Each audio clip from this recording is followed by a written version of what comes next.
I'm Professor Rad, and in this video, we'll be talking about the difference between a repeating decimal and a terminating decimal, and going over some of the notation and how we can recognize a repeating decimal on a calculator. So first, to start out with, let's define what we mean by repeating decimal and terminating decimal. So in definition 8, we have a decimal is a repeating decimal if a sequence of one or more digits repeats forever. And a decimal that is not a repeating decimal is going to be called a terminating decimal. So far, we've pretty much been looking only at terminating decimals.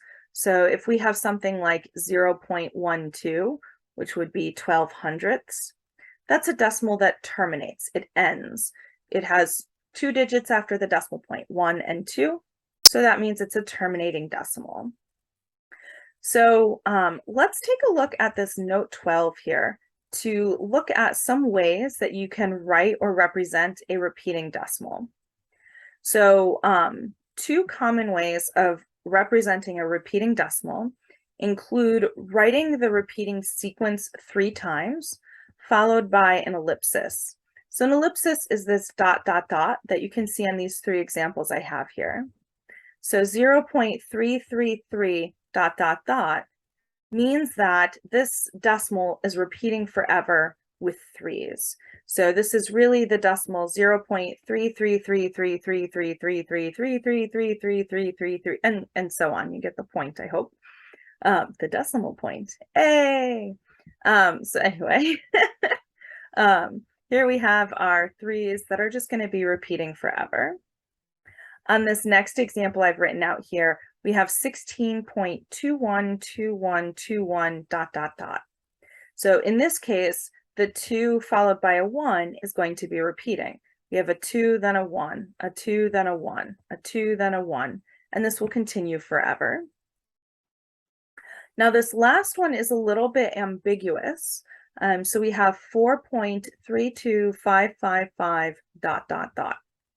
Now, there are really 2 different numbers that this number might be, but most likely this is going to be 4.325555555555 forever.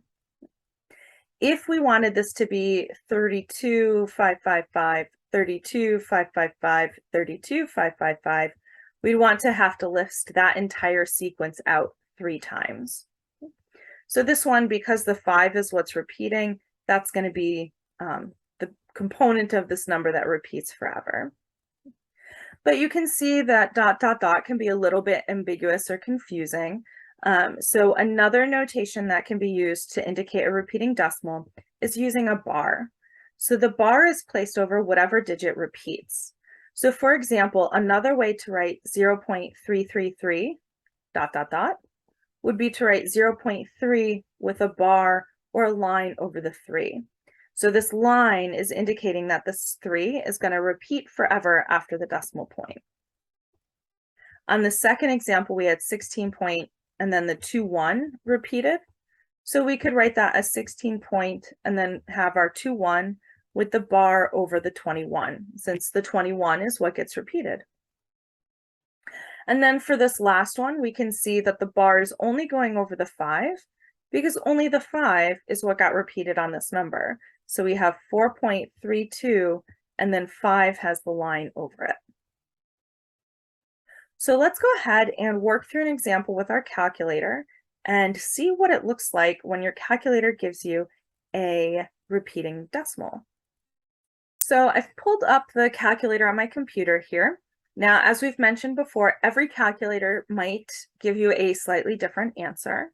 So this particular calculator might look a little bit different from the one that you end up using. But let's go ahead and see what this one looks like. So it says type 4 divided by 11 into a calculator. So we'll do 4 divided by 11, and we'll hit equals. Okay. Now, this might be kind of tiny, but it looks like we have 0.363636363636 and so on, all the way to the end of the screen. So let me type that up here. We just had a bunch of 3 6s on the screen. I don't remember quite how long it was, but it looked something like this. Now, when your teacher asks you to write an exact answer, this is not what they want to see. This is what your calculator is telling you, or in this case, this is what my calculator told me. When I want to write an exact answer, that means I need to recognize my calculator is showing that the 3 and the 6 are repeating forever. So the way I would write this, I could write 0.363636, since that's the sequence that's repeating, and then a dot, dot, dot. That's one way I could write my answer. Or I could write it as 0.36, and I'm going to throw a little bit of magic code in here just to get this to display in Word. So bear with me for just a moment.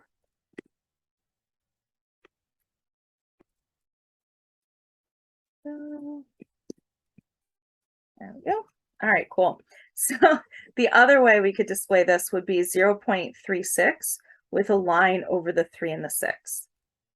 So this is one way your calculator might give the answer, just a whole bunch of 3s and 6s alternating.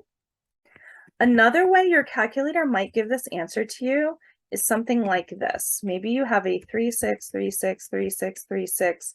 Looks pretty much the same, but then at the very end, it has a 4. So the reason a calculator would do this is because it's rounding up the next digit. So the next digit ordinarily would be a 3, but after that 3 comes a 6. And since that 6 is 5 or higher, that means that 3 is getting rounded up to a 4. You'll also see that with calculators when you have answers like 0.7 repeating. Very often at the end of the screen, they'll put in an 8. So if you want to test that on your calculator, you could do 7 divided by 9 equals, and you can see this calculator is doing that. We have a whole bunch of 7s, and then it's ending in an 8. This doesn't mean this is the number point, a bunch of 7s, and then an 8. What this is doing is my calculator is rounding my answer. So what this really means is my calculator is telling me 0.7 with a line over the 7, or 0.777777777 forever. So one of the things to be careful when you're using your calculator is it might do some rounding at the end. And you need to recognize that when it's doing this sort of repetition, it means a repeating decimal, or it means a decimal with an ellipsis, or with this bar over the repeating piece. Now, some other calculators might give you a fraction.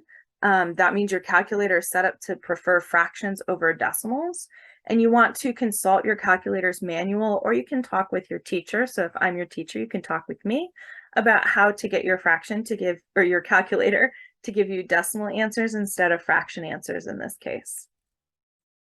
So that's where we're going to leave off on this video, introducing these types of decimals. In the next video, we're going to compare all kinds of decimals, whether they are repeating or terminating, as well as decimals that have different lengths to them. So I'm looking forward to seeing you then. In the meantime, I hope you have a magnificent day, and bye for now.